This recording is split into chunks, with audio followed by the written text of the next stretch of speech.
April 5th. April 5th.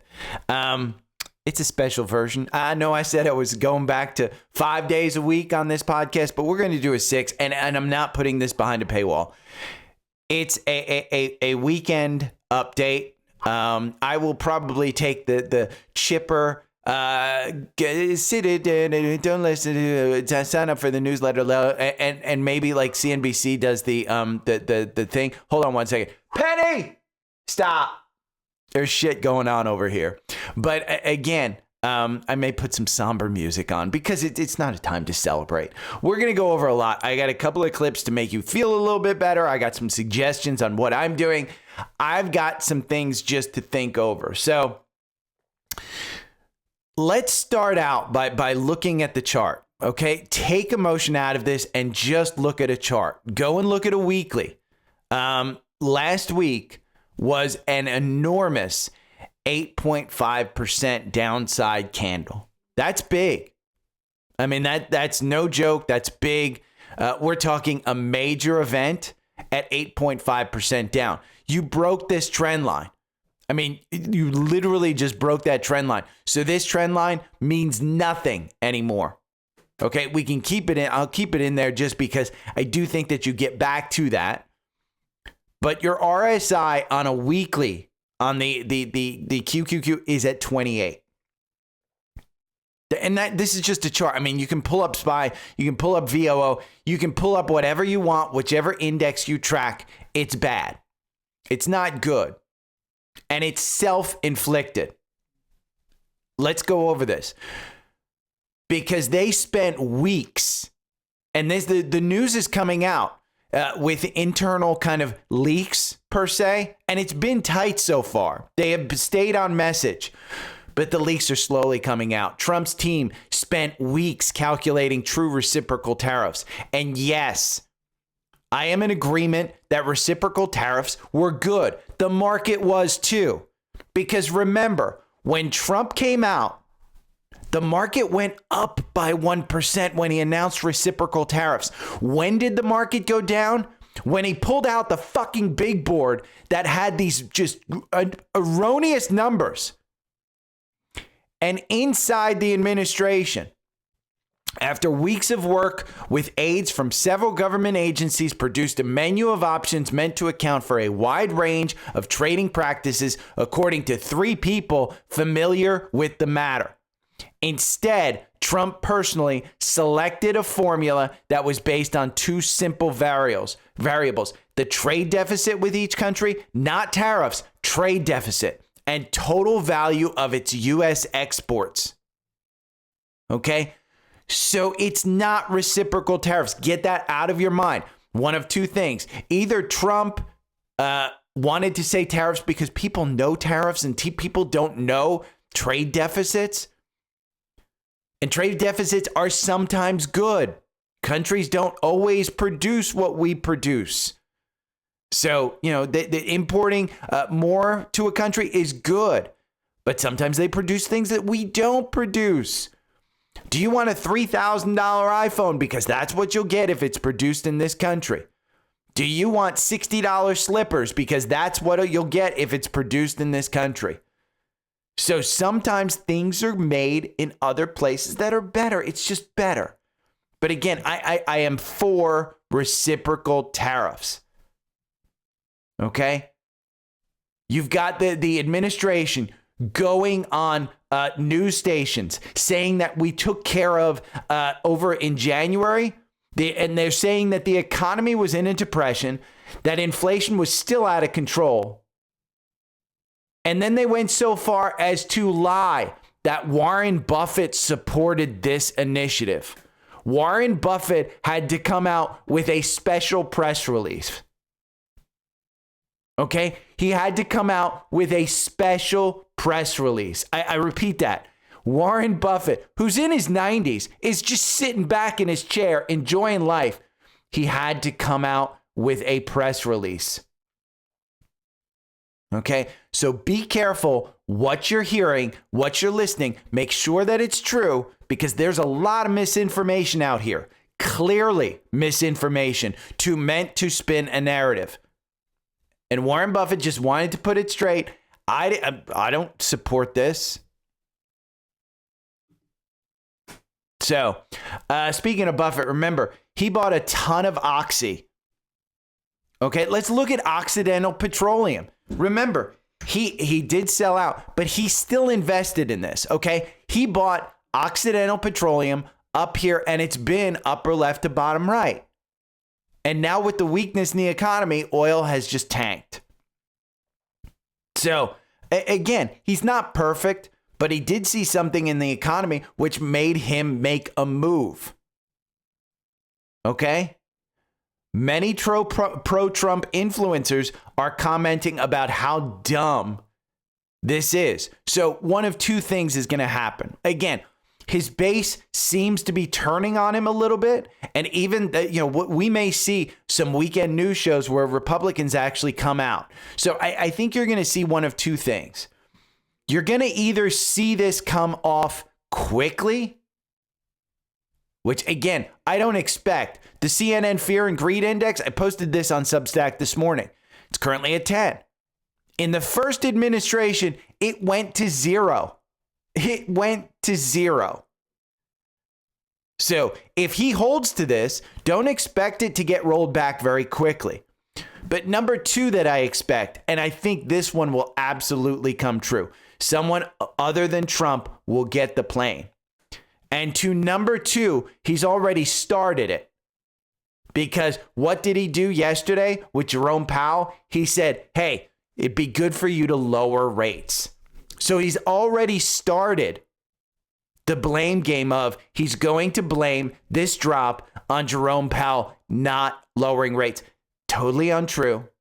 Totally untrue. Okay, my friend that works at Fidelity said these were the two biggest selling days in the history of Fidelity, setting a record for the number of trades placed within just 1 hour. I'm not sure that made the news. But there's also some other stuff that's coming out from other brokerage houses that people were buying on Thursday and then they were selling on Friday. So be careful. And I wanted to point this out. I am selling. And so I was a big seller. I was a big seller Thursday and Friday. I am in a different realm of life than most people that I talk to. I see some of the demographics on this, but I am in the upper, and this isn't a humble brag. This isn't anything about that. Just understand, when you hear me selling, I said it yesterday. Some of you may be richer than I am. Some of you may be poorer than I am. Some may have families. Some may be closer to retirement. Some may have IRAs and no brokerage account. Some may be trading on margin. The point is, at this time, it's very individual about what to do and having a plan. I always talk about having a plan. I always talk about avoiding panic selling. That's not what happened to me yesterday. I said it a ton. My brokerage account is now 40% cash. I will deploy that money, and I have put it out there. I started tax loss harvesting. So I got rid of some of my losers, and I will write those off. And I very well may get back into those. Like Credo, I love Credo. Broadcom, I love Broadcom. I will get back into those. Broadcom, I sold because I made some profit on it. And I said it before. I had a plan. I wanted long-term capital gains. Now, was that the right move? Absolutely not. I would have been better off paying the 20% or 30, 25% short-term capital gains, whatever it turns out to be, way up here in the 200s. Instead, I sold in the 140s. But I still made a profit. And you can see on the weekly, I put it on the weekly chart right here. I sold out. Even though I believe I bought some August 4th, I sold out. I had an overall profit. Some of it short, most of it long. But I'm not willing to let it go down. And so my point about this is I am in a different situation. I told everybody, trading a $1 million portfolio, I have white knuckled that many times in my past. Okay? I am in a different situation now. It is a different portfolio for me now. That number scares the shit out of me when I lose that amount of money. Okay, it didn't when it was. I was looking at the amount of money. If I'm down $300,000, if I'm down $400,000, it doesn't bother me. The dollar amounts I'm down over the last couple of days, it bothers me. So my point is, don't listen to a douche on the internet. Many of you may not have been through things like this. I have. Okay, it doesn't scare me. I'm not scared right now because I have a plan. That's the issue. I'm only 15% cash in my brokerage account. I'm sorry, in my retirement account. I'm 40% in my brokerage because I'm able to take advantage of tax loss harvesting. I haven't pulled out of my retirement account. I did sell some stocks that I had some bets on, but that's largely invested in long-term buy and hold. My brokerage account, I trade that a lot.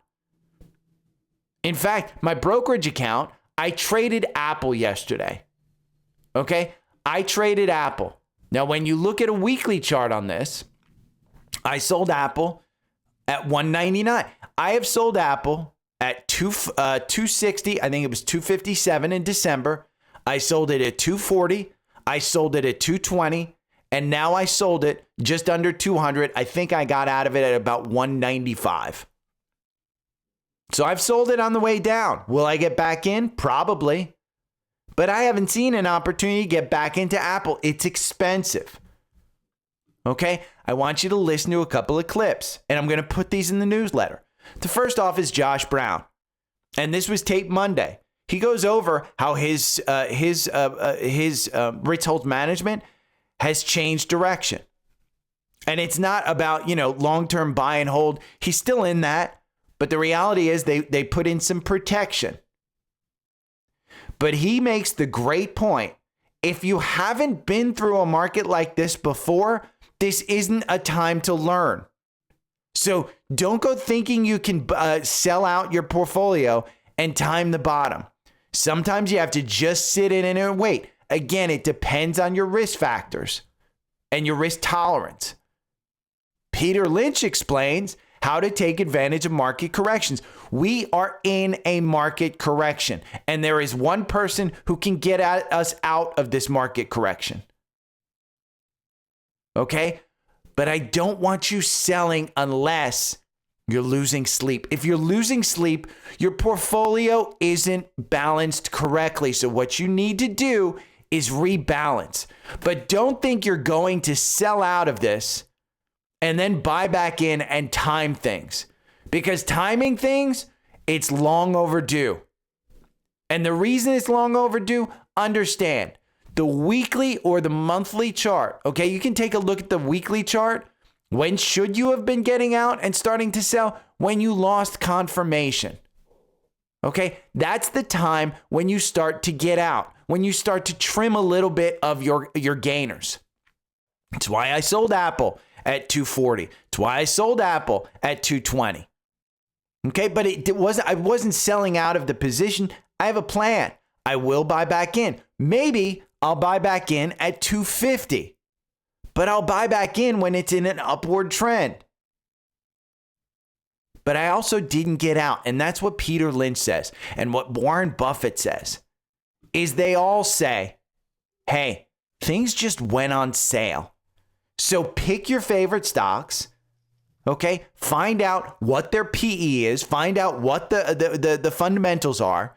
Go and look at a chart and say, oh, in a good market, the stock will trade here. In a bad market, the stock will trade here. Go back. If your charting program allows you, go back and look at 2022, okay? Because I put this in here. And I've had this on my weekly chart for a very long time. And I've said this before. We're trading right now at 422. Where might we go back? We might go back to this 406. It's only 5% away. You're only 5% away from that. That is the 2021 highs. Many, many stocks have gone back to their 2021 highs, wiping out 4 years of gains. Okay? Is that horrible? Yes. Is it bad if you didn't take advantage of it and you bought in 2021 and you were positive during this entire time? I'd argue yes. Yes, I am the guy who bought Apple in 2004 and just held and did it. It was a different portfolio. And I still don't mind holding Apple. I still think Apple's a good one. But at some point in time, you have to take profits. And this may be a time where you take profits and you move around to a different area. Okay, this is a great clip as well. Me, after I make $6 after buying random stocks that got put on Wall Street bets back in 2020. It's a great clip. It's funny as fuck. So, again, fear and greed index, don't expect an immediate bounce back up. Because I don't think fear and greed actually affects a man who goes to the golf course yesterday and goes and has a fundraiser at night. So take a look at next week. This is the catalyst watch. Tariff drama, big banks report earnings, Walmart meeting, and the CPI print. We will get inflation. Jerome Powell came out and said, hey, we're still data dependent. Trump is going to blame him. Just understand. And if you don't have Seeking Alpha Premium, just go and watch this video with Jim Cramer. It's 11 minutes long. I mean, I know, listen, rule number 2 of this podcast is don't listen to Jim Cramer. Jim Cramer has been more right than wrong for a few weeks right now. I don't think he's great at individual stocks. I mean, you can Google Bear Stearns. You can look at him crying about Meta. You can tell him, I wouldn't, look at him at 20 saying, I wouldn't own Palantir. You can look at him at 20,000 saying Bitcoin's a scam. You should get out of it. But he's very good at macro, and he's very good about understanding when one company says something, what it will do to the other companies in that sector. He's good at that. He's just not great at stock picking.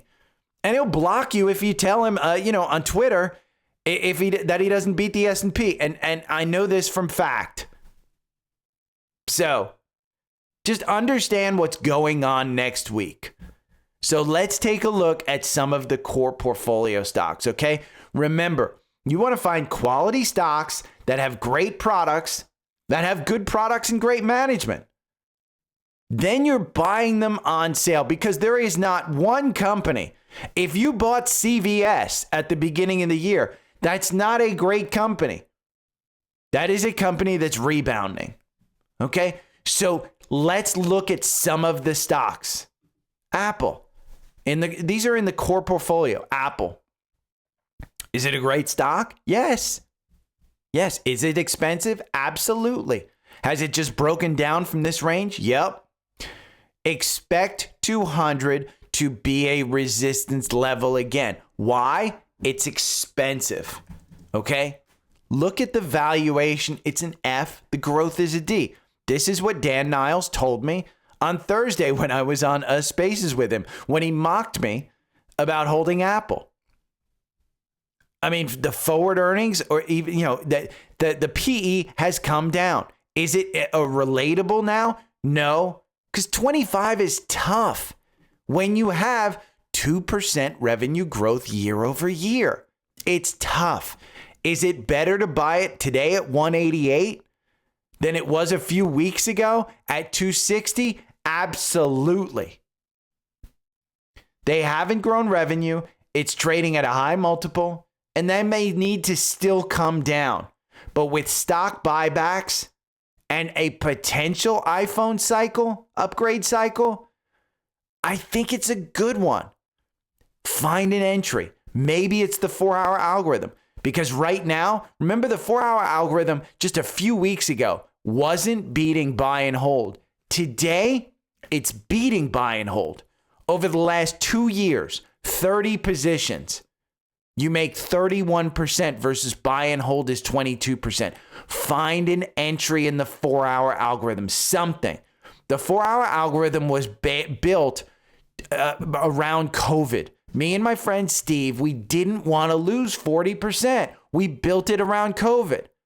And see, Thursday, it told me to get out at 206. I waited until 195. Is that a big deal? Maybe. You know, if you're selling 1,000 shares of that and it's $5 per share, it's $5,000. It's not that big of a deal to me. Because if you got 1,000 shares, it means you're selling $18,000 worth of stock. But again, just understand. I have a ton of, tens of thousands of shares of Apple.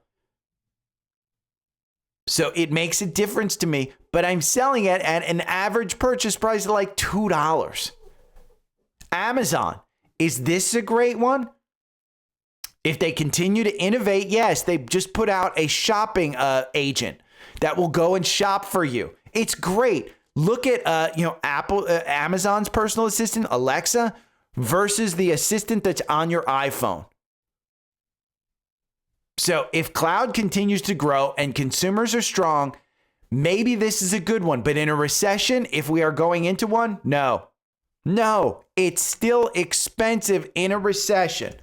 But do you want a position? If you don't have a position in this, it makes sense. 26 times forward earning. You haven't gotten this kind of ability to buy it at this price for a long time. Let's go back and see where it was in 2021 during the high. It was at 189. You're trading at 170. Microsoft, they just passed 50 years. And they had their 50-year celebration. The 4-hour algorithm makes you 26%. Buying and holding makes you 33%. Find an entry on this one. Where was it trading in 2021? 344. You're at 359 right now. And they have a far better company than they did back then. They just blew away. On the iPhone, you can download Copilot. And it's fantastic. Versus Siri, which is the iPhone assistant, which sucks. Is Google a great buy? Well, if they can continue to kill it on search and AI, yes. But again, the consumer needs to be strong. So in a recession, what happens? People start pulling back on their advertising. And you can see 2021 highs, 151. This was when interest rates were at 2%. It will get back here.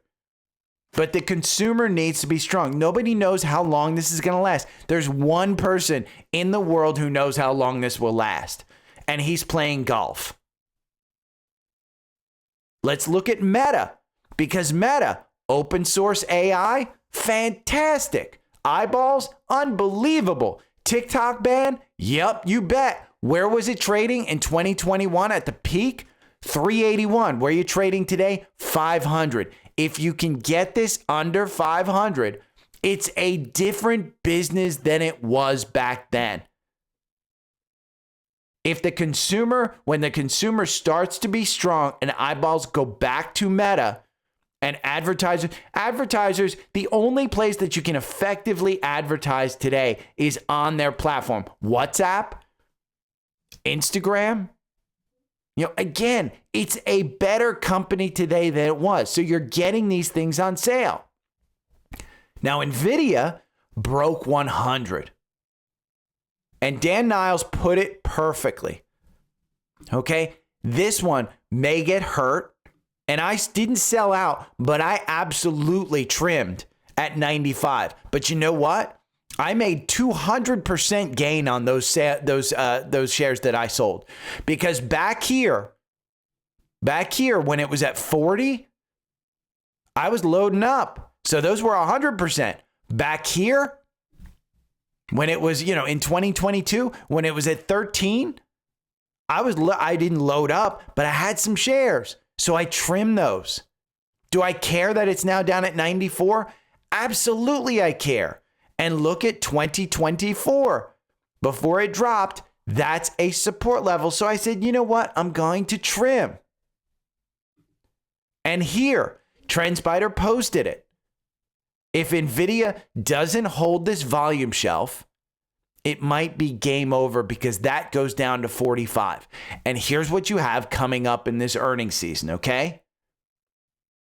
You've got a bunch of companies, and Satya Nadella in the 50th anniversary yesterday said, we are growth dependent on our spending. So what's he going to do? He very well may pull back on capital spending because if we go into a recession and we're not growing, he ain't going to spend $80 billion or $800 billion, whatever it was. He's not going to spend it, which means NVIDIA may not get the purchases that they're supposed to. They may pull out of them. The hyperscalers might start buying. But here's the thing.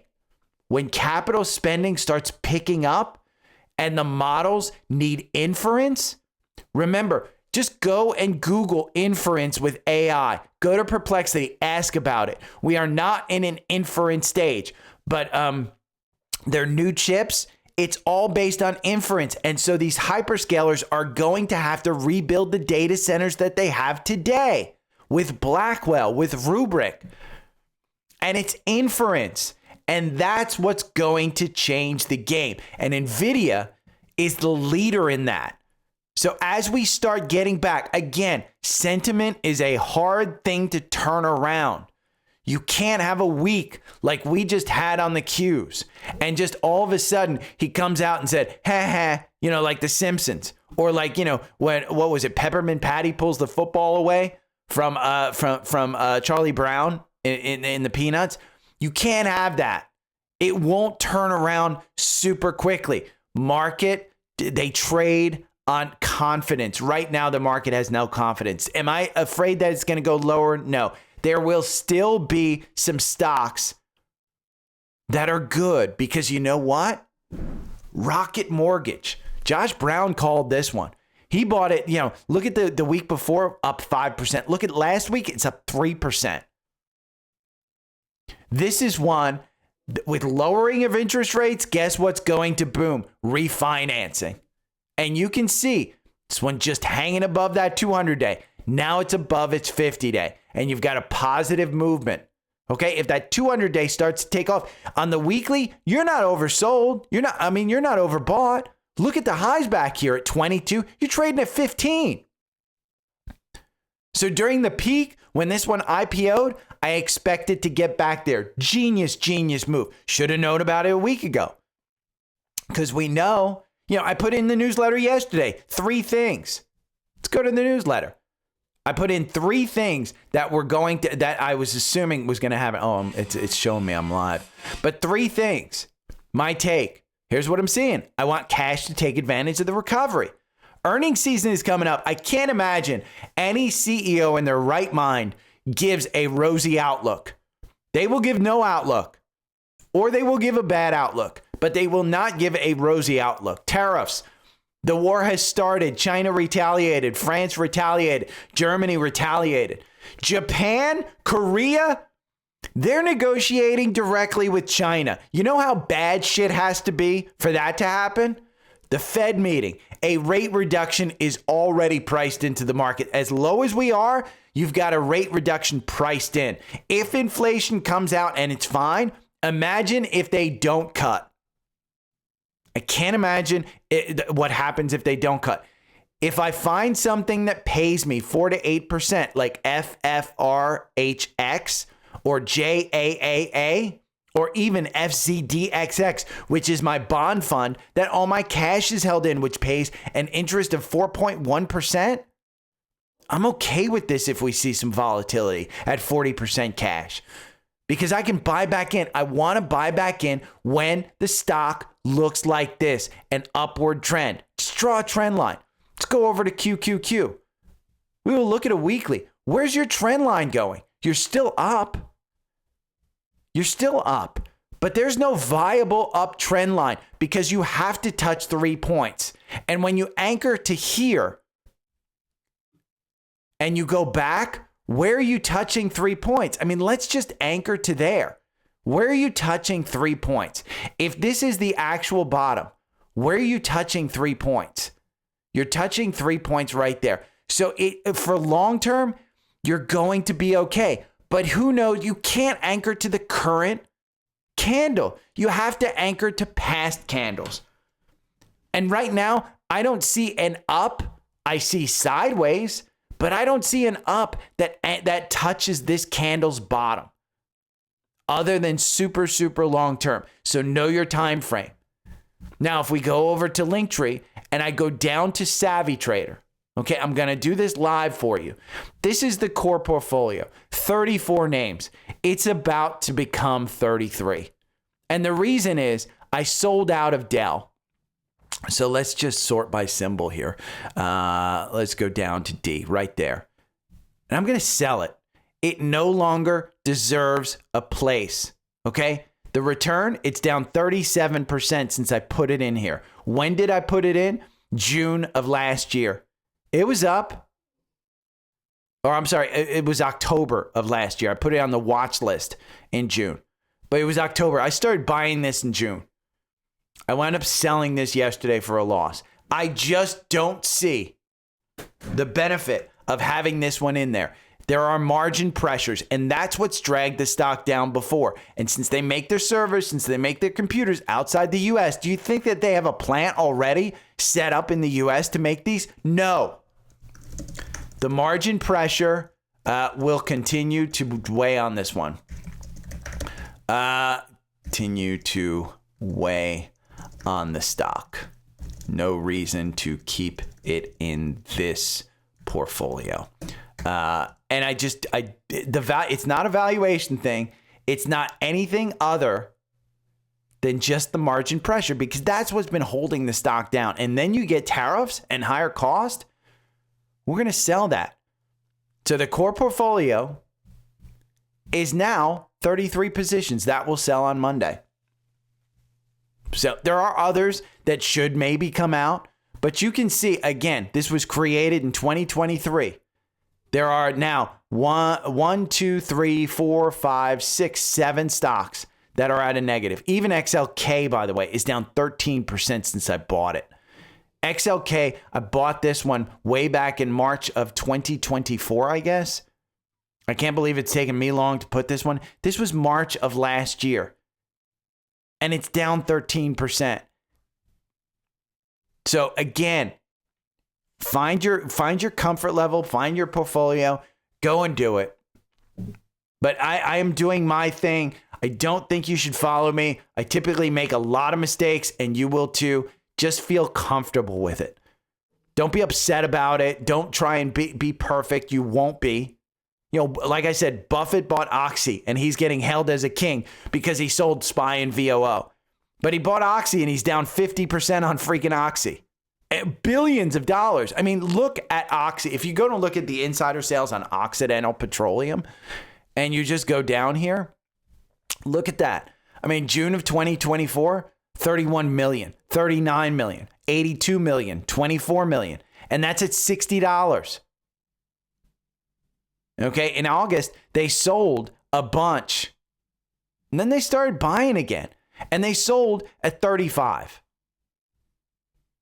I mean, I think that was just trying to get some shares off the books or something. It wasn't trading at 35 in August. Unless it was. I don't know. But again, they sold a bunch, and they hold far more than they sold. And it's at a significantly higher price. So you will make mistakes. Everybody makes mistakes. Just make sure you have a comfort level. Because next week, the one thing that we're going to see is the VIX spike. I can almost guarantee you of this. Let's go to the chart. I mean, let's go to a 5-year chart of the VIX. I mean, if you were to put, we're going to take the S&P out of that. We don't care about the S&P. We're going to take this. Look at where it goes back. This is April of 2020. Oh, let's here select metrics. Let's select metrics. We're going to do performance.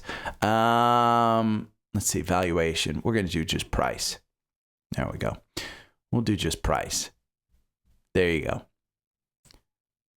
Right there, 45. That's COVID. I mean, let's go 10 years on this one. What's this one? 66. COVID. Where you at right now? 45. 45. I mean, again, if you scroll back in here, 6 months, this was 12.24. Let's go 1 year, because that's going to get you the August. That was the Japan unwind. Okay. It was 60, I think. 60 at its height. It just doesn't show it on this chart because it tries not to do it daily. But again, historical prices, you can pull it up. You can see if we just, the daily quotes, you can see where it's at. But again, it's going to spike. So find your comfort level. The VIX is key. I mean, I even told you about UVIXY. And here's the trade. UVIXY, right now, if you took it on the 4-hour algorithm at 23, you're way up on this one. I mean, if you just looked at the 4-hour algorithm, that's coming off this 20% gain, which actually was like a 58% gain when tariffs were first announced. And then boom, oh, we're in a recovery. The VIX is coming down. Head fake, you're up 76%. 76% over just 7 days. Now, the opposite of this is SVIXY. So when we start to come down, this will spike back up. Have a strategy to play this one, because at 40, this can drop to 20 in a heartbeat. So have a strategy. And don't go balls deep trying to make back everything you lost in that type of trade, but just have a strategy. Put $20 on it. Try betting. It's sports betting.